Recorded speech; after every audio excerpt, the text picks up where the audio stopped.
While most film fans love watching the occasional sliver of dumb escapist schlock, there's nothing quite like a film that makes you revel in its intelligence. So exquisitely thoughtfully written it is that you're left still thinking about it days or even months later. These 10 films were all framed and mounted as smart movies for the thinking person to seek out, but if you dig into the particulars of their scripts, they just don't hold water. I'm Cy for WhatCulture.com, and these are 10 smart movies which are secretly dumb. Number 10. American Hustle.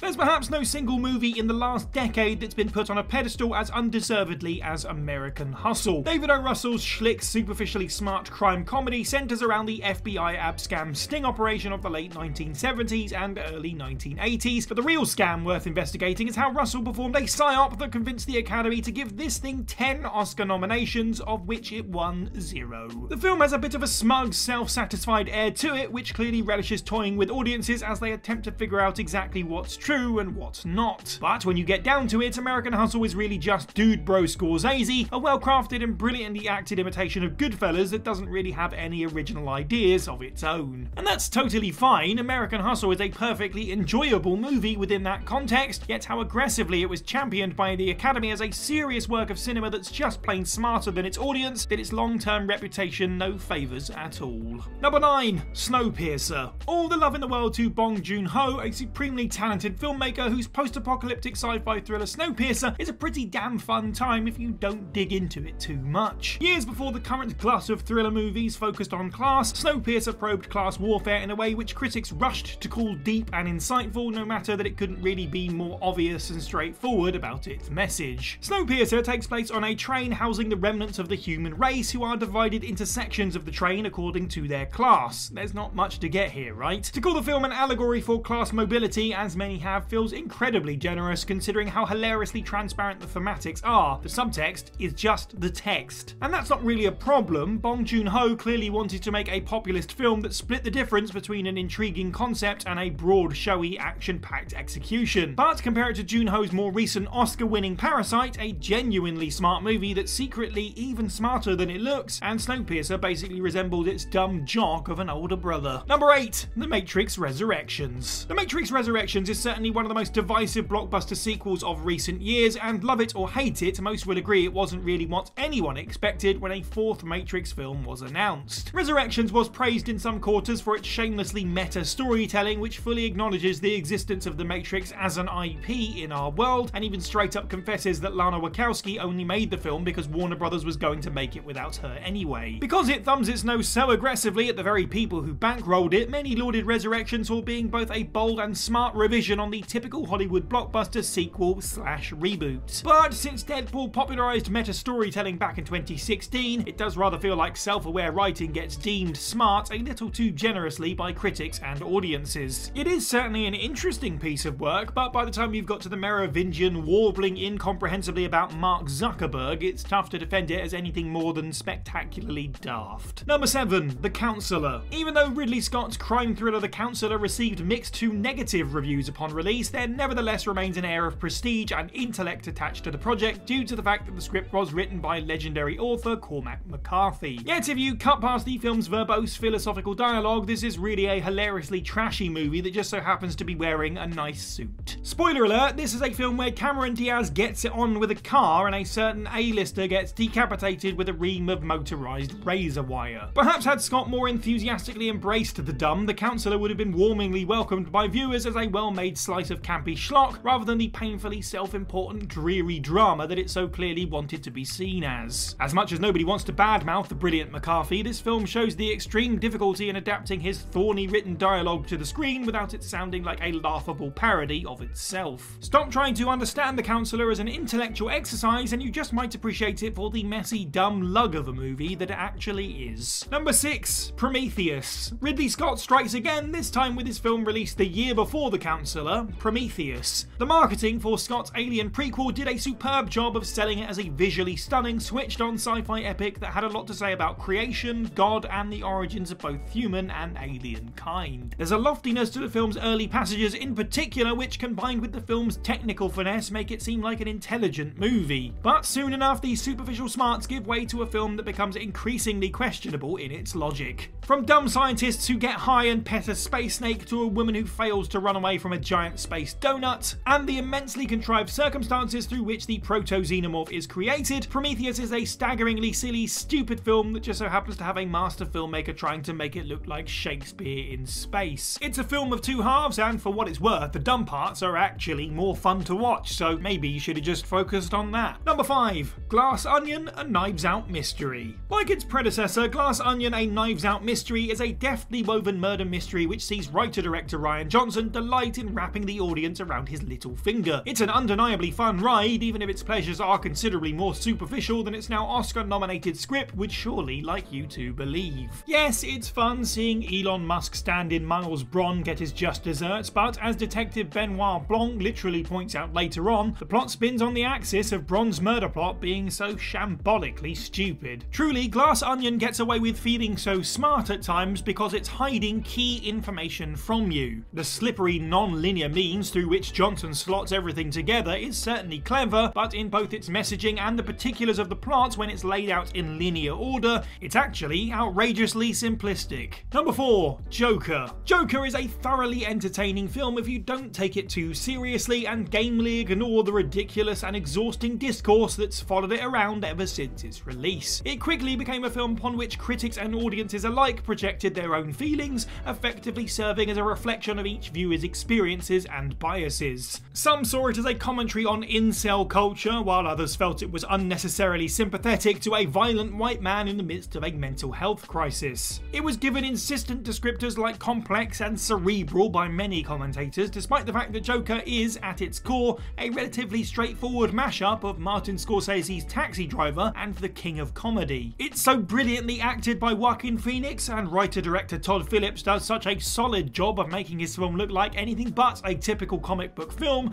that it basically tricked people into thinking it's a much meatier piece of work than it perhaps is. It's basically a live-action adaptation of the infamous "We Live in a Society" meme, and a pretty effective one at that, as long as you remember it's fundamentally a ridiculous piece of work. After all, let's not forget that it's tethered to a franchise where a man dresses up as a bat to fight crime. Number 3. Prisoners. Prisoners is proof perfect of what fresh, nonsense, extremely talented filmmakers and actors can get away with. Denis Villeneuve's tightly wound thriller was marketed and presented as an upmarket entry into the genre gunning for Oscars, a prestige take on a typical genre film, basically. And while there's no arguing with the impeccable above-the-line craft or stellar performances, those elements do a ton of heavy lifting in trying to blind audiences to the fact that the script and narrative feel borrowed wholesale from a dog-eared airport novel. This tale of missing children and vigilantism run amok would have felt demonstrably more generic and silly in the hands of lesser artists, given how fundamentally convoluted the twist-heavy story is. Overflowing with red herrings and just plain overplotted, Prisoners tries to dissuade you it's anything but a typical, eventually quite outrageous kidnap movie by drowning you in things that are happening, which are lucky enough to be shot and performed by some of the best in the business. Number 2. Inception. When Christopher Nolan's Inception was first released, critics tripped over themselves to praise it as one of the smartest Hollywood blockbusters of all time, but it's perhaps more accurate to say that Inception is one of the most creative blockbusters ever, a film overflowing with inspired ideas which add up to a highly entertaining, visually mesmerising whole. Yet as much as Nolan is clearly a great ideas man, his biggest weakness as a jack-of-all-trades filmmaker is his tin ear for dialogue. Outside of Memento, all of Nolan's major successes up to this point were co-written with somebody else, and Inception marked the first blockbuster film he decided to write solo, and boy, it sure shows. Inception is a film so afraid to ever leave the average Joe unsure of what's going on that the entire movie, and especially the first act, is constantly awash in hand-holding expository dialogue. Nolan transparently uses the character of Ariadne as an audience surrogate to her curiosity about dream sharing, allowing Nolan to semi-plausibly dump reams of exposition in the audience's lap. Number 1.